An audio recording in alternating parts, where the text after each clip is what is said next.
ایک دفعہ دو دوست جن کا نام علی اور ماجد تھا وہ گھنے جنگل میں سے گزر رہے تھے۔ اتنے میں انہیں کسی کے رونے کی آواز سنائی دی۔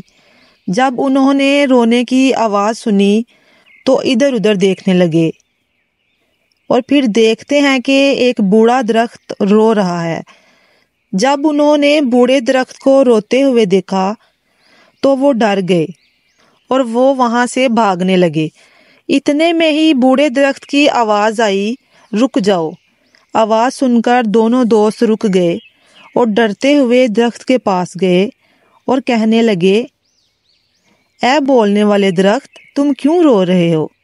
دو دوستوں کے پوچھنے پر بوڑھا درخت کہنے لگا، سالوں پہلے کی بات ہے کہ میں ایک شکاری تھا اور ایک دن میں نے ہرن کے بچے کو مار دیا اور اس غلطی کی وجہ سے اس بچے کی ماں نے مجھے بد دعا دی تھی۔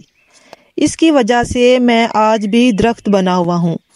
بعد میں نے آپ جیسے بہت سے لوگوں سے مدد مانگی لیکن کسی نے میری مدد نہیں کی۔ اب میں بہت بوڑھا ہو چکا ہوں، مجھے اس روپ میں رہ کر بہت تکلیف ہوتی ہے۔ بوڑھے درخت کی زندگی کی بیتی ہوئی داستان سن کر دونوں دوستوں کی آنکھیں بھر آئیں اور دونوں دوست بوڑھے درخت کو کہنے لگے، ہم دوسروں جیسے نہیں ہیں، ہم آپ کی مدد کریں گے۔ ہم چاہتے ہیں کہ آپ دوبارہ انسان بن جائیں۔ اس کے لیے ہمیں کیا کرنا ہوگا؟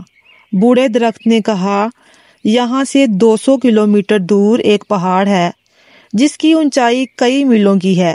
اس کے اوپر ایک چشمہ بہتا ہے۔ اگر اس چشمے کا پانی مجھے لا کر پلا دیا جائے تو میں پھر سے انسانی روپ میں آ جاؤں گا۔ دونوں دوست اس پہاڑ کے چشمے کا پانی لانے کے لیے نکل پڑے اور کئی مشکلات کا سامنا کرنے کے بعد پہاڑ کے چشمے کا پانی لے کر آ گئے اور اس بوڑھے درخت کو پلا دیا۔ بوڑھا درخت انسان کے روپ میں آ گیا اور دونوں دوستوں کا شکریہ ادا کرتے ہوئے ادھر سے چلا گیا اور دونوں دوست گھر کی طرف روانہ ہو گئے۔ پیارے بچوں، اس کہانی سے ہمیں یہ سبق ملتا ہے کہ اگر ہم کسی ضرورت مند کے کام آ سکتے ہیں تو ہمیں اس کی مدد کرنی چاہیے۔